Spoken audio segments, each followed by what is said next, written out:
नमस्कार दोस्तों, आप सभी को जीके स्टडी बापन में दिल से स्वागत है।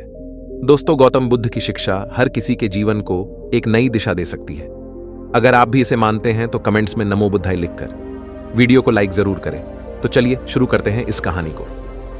प्राचीन समय की बात है। एक नगर में एक धनी सेठ रहता था जो बहुत दयालु था। इतना बड़ा व्यापार और बहुत सारा धन होने के बावजूद वह एक भोला और दान करने वाला इंसान था। वह हर किसी की मदद करता था। उसके मन में लोगों के प्रति प्यार और दया की भावना यह थी। वह किसी का भी दुख नहीं देख पाता था।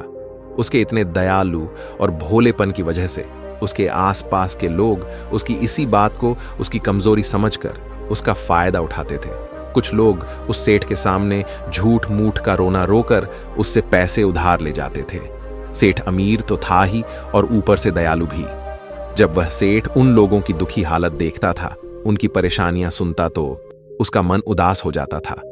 और जब वह लोग उसे कहते हैं कि मुझे थोड़ा धन उधार चाहिए या तुम मेरी मदद करोगे, मैं तुम्हारा यह एहसान कभी नहीं भूलूंगा, तो वह मना नहीं कर पाता। वह सोचकर धन दे देता कि अभी इसका बुरा वक्त चल रहा है, इसको मेरी मदद की जरूरत है, बाद में यह पैसे लौटा देगा। धीरे धीरे वक्त गुजरता गया।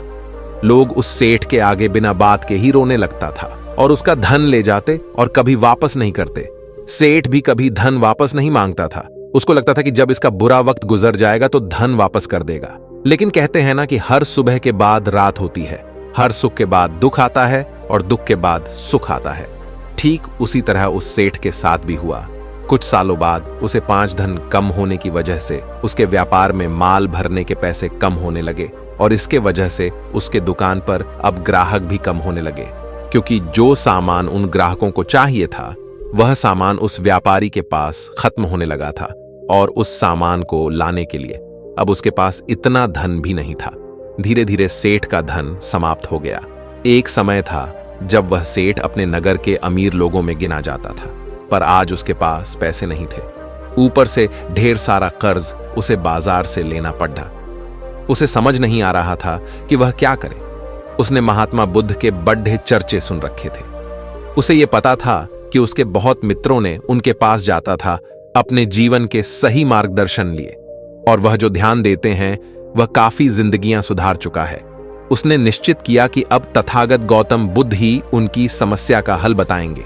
यही सोचकर वह अगले दिन गौतम बुद्ध से मिलने निकल पड़ता है। वहां जाकर बुद्ध को प्रणाम करते हैं। फिर सेठ गौतम बुद्ध से कहता है, हे बुद्ध, मुझे मेरी समस्या का निवारण चाहिए। बुद्ध कहते हैं, पूछो, क्या पूछना है। फिर वह उन्हें सारी बातें बताता है कि कैसे वह लोगों की मदद करके अमीर से गरीब हो गया। कैसे उसने बस लोगों की बुरी हालत देखकर अपने व्यापार के पैसे उन्हें मदद करने के लिए दे दिए और आज वह खुद जरूरतमंद हो गया है। गौतम बुद्ध उसकी सारी बातें ध्यान से सुनते हैं और कहते हैं कि तुम बहुत ही ज्यादा सीधे और दयालु हो। जरूरत से ज्यादा सीधा होना भी हमारे लिए मुसीबत पैदा कर सकता है। आगे बुद्ध कहते हैं, तुम लोगों की मदद इसलिए करते थे ताकि वह मुसीबत से बाहर निकल सके, लेकिन लोगों ने इसका फायदा उठाया और तुम्हें ठगने का काम करते रहे। उस सेठ ने कहा, आप बिल्कुल सही कह रहे हैं बुद्ध।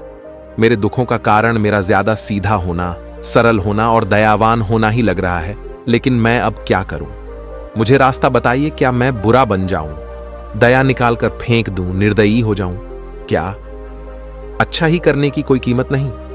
इस दुनिया में क्या मदद करने से या किसी का भला करने से बस यही परिणाम मिलता है? बुद्ध कहते हैं, नहीं, तुम्हें यह सब नहीं करना है।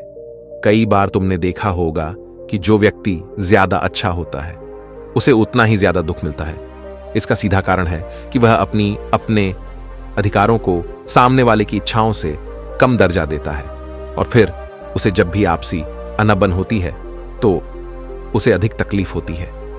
लेकिन उसी के विपरीत हमें हमेशा यह भी नहीं सोचना चाहिए कि हमारा अच्छा और भला करना बेकार है या यह बस हमारी कमजोरी है। हमें अच्छाई से हाथ कभी नहीं छोड़ना चाहिए। हमें बस ये सीखना है कि कभी कभी हमें भी अपनी बात रखने का अधिकार है और हमें अपने अधिकारों की रक्षा करनी चाहिए। इसलिए हमें अच्छे इंसान बने रहने के साथ साथ अपने अधिकारों की रक्षा करना भी सीखना होगा। अगर हमें गलत तरीके से नुकसान हो रहा है कोई हमारा गलत फायदा उठा रहा है तो हमें उसका सामना करने के लिए सही तरीके से खड़ीडी होना जरूरी है। यही एक सच्चे और अच्छे इंसान की पहचान और शख्सियत होती है। वह आदमी कहता है, बुद्ध, मुझे थोड़ा थोड़ा समझ आ रहा है, लेकिन अभी भी मैं पूरी तरह नहीं समझा।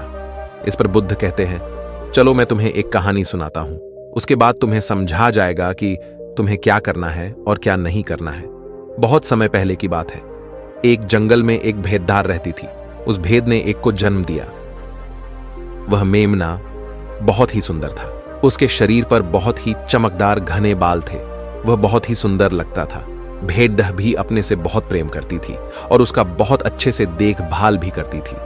भेड़ अपने बेटे को अच्छी अच्छी बातें सिखाती, उसे अच्छे संस्कार देती। उस भेड़ा की इच्छा थी कि उसका बेटा बड़ा होकर खूब नाम रोशन करे, लेकिन भीधा के ज्यादा लाड़ प्यार के कारण मेमना बिगड़ता जा रहा था। उसकी मां उसे अच्छी शिक्षा देती थी, उसे अच्छे से रखती थी, दिन रात उसका पूरा ख्याल रखती थी, लेकिन दिन प्रतिदिन शैतान और जिद्दी होता चला गया। वह अपनी मां की किसी भी बात को ध्यान से नहीं सुनता और ना ही किसी बात पर ध्यान देता। उसे हर पल ऐसा ही लगता कि मेरी मां मेरा इतना ख्याल रखती हैं और इसी कारण वह खुद की जिम्मेदारी नहीं लेता था, ये सोचकर कि उसकी मां उसे किसी भी संकट से निकाल ले। वह धीरे धीरे एक गैर जिम्मेदार होता जा रहा था और अब उस भेदाच का लाड डीडीच और प्यार उसी के अच्छे और जिम्मेदार बनने में रुकावट बन गई थी। फिर एक दिन वह मेमना घूमता घूमता पास के जंगल में जा पहुंचा। वह मेमना पहली बार जंगल में गया था। उससे पहले बार जंगल में जान का मौका मिला था। वह जंगल की सुंदरता को देखकर चकित रह गया। उसने कभी इतनी सुंदर चीज नहीं देखी थी। इतनी सुंदर पौधे, रंग बिरंगे फूलों को देखकर बहुत ही प्रशंसा हुई। उसे यह सब देखकर बहुत अच्छा लगा। फिर उसने झांकियों के कुछ पत्तियां खाईं। जैसे ही उसने पेट भरने के लिए पेड़ों की पत्तियां खाई, उसको वह पत्तियां बहुत ही स्वादिष्ट लगी। अब तो वह मेमना रोज जंगल में जाने लगा और वहां जाकर पेड़ पौधों को नुकसान पहुंचा रहा था। उसने उनकी पत्तियां तोड़ दी, उनके फूलों को नोचा, फूलों को खाया और कुछ को तोड़कर जमीन पर डाल दिया। उसमें को इस बात की बिल्कुल भी परवाह नहीं थी कि वह क्या कर रहा है। उसको इस बात का पता ही नहीं था कि जंगल में कोई खतरा भी है। वो तो मस्त मौला होकर जंगल में उछल कूद कर रहा था और पौधों को खूब से नुकसान पहुंचा रहा था। लेकिन जब उसमें मेमने की मां को, यानी उस भेद्दे को, इस बारे में पता चला कि मेमना हर रोज जंगल जाता है, तो वह घबरा गई और मेमने को अपने पास बुलाकर समझाने लगी कि तुम जंगल में मत जाओ, वहां पर बहुत सारे को जानवर हैं, तुम्हारे ऊपर हमला कर देंगे, तुम्हें खा जाएंगे। लेकिन मां की बात का उस पर कोई असर नहीं हुआ, बल्कि वह अपने माता से कहने लगा कि मां, जो भी मेरे सामने आएगा वो मुझसे जमकर मार खाएगा, फिर वह बहुत पछताएगा। इसके बाद में फिर से जंगल की तरफ भाग गया। उसे अपनी माता की कही बातें झूठी लगने लगे। हर रोज की तरह उस दिन भी वह उछल कूद करने लगा और पेड़ पौधों की पत्तियां तोड़ डालने लगा। कभी फूलों को तोड़ डालता, कभी पेड़ों को खूब नुकसान पहुंचाता। लेकिन उस दिन उस जंगल में एक शेर पहुंचा। वह शेर बहुत ही ताकतवर था, लेकिन ताकतवर होने के साथ वह दयालु भी था। उस शेर का मानना था कि कमजोर प्राणियों को नुकसान पहुंचाना ठीक नहीं है। शक्तिशाली होने का मतलब यह नहीं है कि मैं किसी कमजोर प्राणी पर शक्ति का प्रयोग करें। वह शेर उस जंगल में घूमने लगा। घूमते घूमते है वहां पर पहुंचा जहां पर वह नासमझ मेमना शैतानी कर रहा था। शेर ने उस मेमने को देखकर आश्चर्य में पड्डीडीच गया। शेर ने सोचा कि इस मेमने को किसी खूंखार जानवर का डर क्यों नहीं है। ये कैसे पेड्डी पौधों की पत्तियां हैं, बिना काम के ही नोच रहा है। ये इनको खत्म कर रहा है और उन पत्तियों को खा कम बल्कि बिगाड़ दिया ज्यादा रहा है। उसके बाद वह शेर कुछ देर तक चुपचाप खड़िद्धा होकर उसको देखा रहा और शेर सोचता है कि मेमना कुछ ही देर में मुझे देखकर यहां से भाग जाएगा और उसके डर के भाग जाने से मुझे बल का प्रयोग नहीं करना पड़ेगा। लेकिन ऐसा नहीं हुआ। शेर बहुत देर तक खड़िहा रहा और वहीं इंतजार करने लगा कि मैं यहां से कब जाएगा। लेकिन मेमना तो भोजन करने में व्यस्त था। उसे शेर का कोई ख्याल नहीं था। मजे से पेड़ पौधे की पत्तियां आई नोच रहा था, उन्हें खा रहा था, सब कुछ बेकार कर रहा था। जब शेर ने देखा कि मैं उसे देखने के बाद भी वहां से नहीं जा रहा, वो खुद वह मेमने के पास जाता है और वहां जाकर बोला, सुनो बच्चे, इस जंगल में फूल पत्तियों को नुकसान पहुंचा रहे हो, उन्हें जितना जरूरी है तुम्हारे भोजन के लिए बस उतने ही तो डढो। तुम बहुत फूल पत्तियां यूं ही नष्ट कर रहे हो। अगर तुम इन पेडडाश पौधों को, इन फूल पत्तियों को नुकसान पहुंच जाओगे तो तुम अच्छे बच्चे कैसे बनोगे? अच्छे बच्चे कभी भी इस तरह जंगल में आकर पेड पौधों को नुकसान नहीं पहुंचाने लगते हैं। तुम्हारी मां ने तुम्हें अच्छा बच्चा नहीं बनाया। शेर की बातें सुनकर वो घमंड से बोलता है, तुम्हें अच्छे बच्चे बने रहना है, तुम बने रहो, मैं तो जैसा हूं वैसा ही ठीक हूं, मैं वैसे ही रहूंगा जैसे मुझे रहना है। शेर हैरान हो जाता है, लेकिन फिर शेरू से मेमने को बच्चा समझकर माफ कर देता है, क्योंकि शेर नहीं चाहता था उसे बच्चे पर हमला करना पड़े। तुम खतरनाक तो कहीं से नजर नहीं आते, चले जाओ यहां से, बड्ढे आए। खतरनाक, तुम मेरा दिमाग ज्यादा खराब मत करो, चले जाओ यहां से, अपना रास्ता नाप लो और मुझे इन फूल पत्तियों को खाने दो। यह कहकर वह घमंडी मेमना पत्तियां खाता हुआ आगे चला गया और शेर उसे बस हैरानी से देखता रह गया। तभी वहां पास में ही झांकियों के पीछे एक लोमदद्दी छुपी हुई थी। वह लोमदद्दी शेर और की सारी बातें सुन रही थी। उस लोमदद्दी को शेर राजा की इस तरह बेइज्जती बर्दाश्त नहीं हुई तो वहां से झाड़ियों से निकलकर शहर के पास आ पहुंची और शेर के पास आकर बोली, क्षमा कीजिएगा महाराज, आप तो इस जंगल के महाराज हैं, इतने बलशाली हैं, आप चाहें तो इसमें कोई 2 मिनट में मजा छक्का सकते हैं और उसे आपका अपमान करने से रोक सकते थे। फिर आपने कुछ भी क्यों नहीं किया? इस पर शेर ने कहा, मैंने उस बच्चे का भला सोचा, मुझे ऐसे ही किसी बच्चे को अपनी ताकत का शिकार नहीं बनाना था। यह सब सुनकर लोमदद्दी बोली, महाराज, लेकिन आपके इतने सीधेपन और दयावान होने के कारण ही उसमें मारने की हिम्मत बराच ही गई है।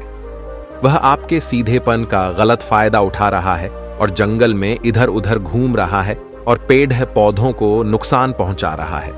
मुझे पता है कि कमजोर प्राणी पर हमला नहीं करना चाहिए, यह बहुत बुरी बात है और यह भी दया करना एक अच्छा गुण है, लेकिन शासन में कभी कभी भय दिखाना भी जरूरी है।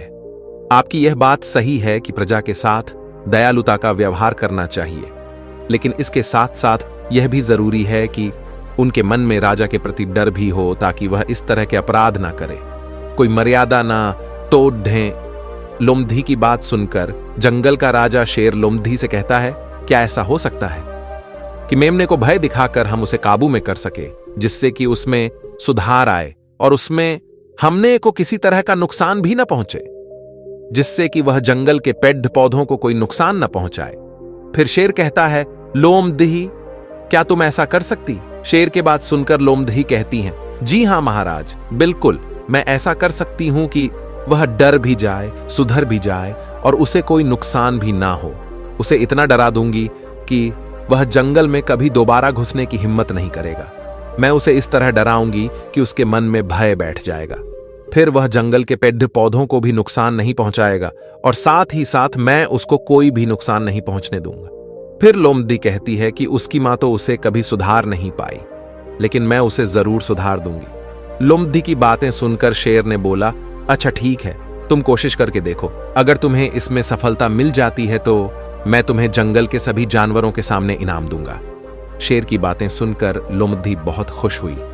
वह तुरंत के पास गई और उस पर गरज पड़ी। इससे पहले कि वह मेमना वहां से भाग पाता, उससे पहले ही लोमदद्दी ने मेमने को जमीन पर पटक दिया और उसे अपने मजबूत पंजों से दबोच लिया। मेमने को दबोचने के बाद लोमदद्दी मेमने से बोली कि बोल, तुझे मार दिया जाए या छोड़ ढेस दिया जाए? तुमने इस जंगल के पेद्धाच पौधे, यहां के फूल और कमजोर प्राणियों के साथ भी तो यही किया है। मेरे ख्याल में मार ही देना चाहिए। लोमदद्दी की बातें सुनकर डर के मारे थर थर कांपने लगा।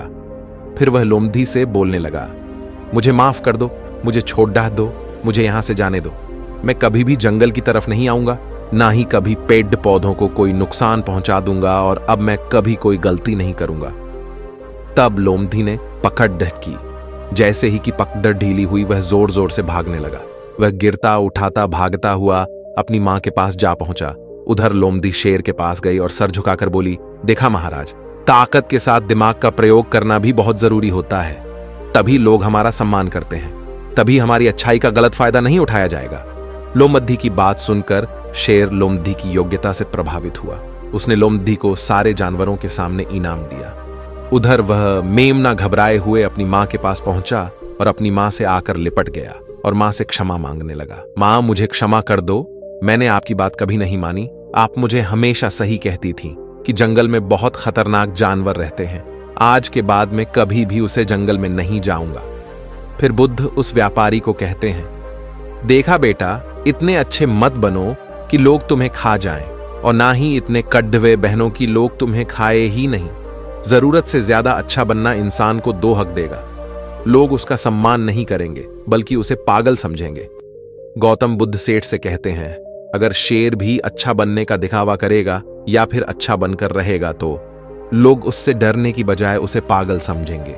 सेठ को समझते हुए बुद्ध बोले, अगर हम ज्यादा अच्छे बनकर पेश आते हैं तो लोग हमारी अच्छाई का फायदा उठाने लगता है।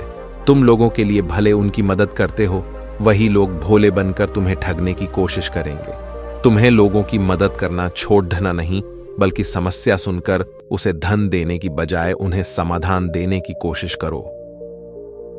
अगर धन की आवश्यकता पड़े तो थोड़ा बहुत धन दे सकते हो, लेकिन हर समस्या का समाधान धन से करने की वजह निवारण से करो। इससे वही लोग तुम्हारे पास समस्या लेकर आएंगे जिनको हकीकत में दिक्कत है। पैसे ठगने वालों से तुम्हें मुक्ति मिल जाएगी। सेठ बुद्ध को पूनम करता है और धन्यवाद कहकर वहां से चला जाता है। फिर वह वैसे ही करता है जैसा बुद्ध कहता है, और कुछ ही सालों में वह पहले जैसे धनवान बन जाता है। तो दोस्तों, आपने आज के इस वीडियो से क्या सीखा वह हमें आप कमेंट में बता सकते हैं, और इस वीडियो को अपने दोस्तों के साथ जरूर शेयर करें ताकि उन्हें भी कुछ सीखने को मिल सके। तो दोस्तों, फिर मिलते हैं एक नए वीडियो के नए उम्मीद के साथ। तब तक के लिए आप अपना ख्याल रखें। धन्यवाद। नमो बुद्धाय।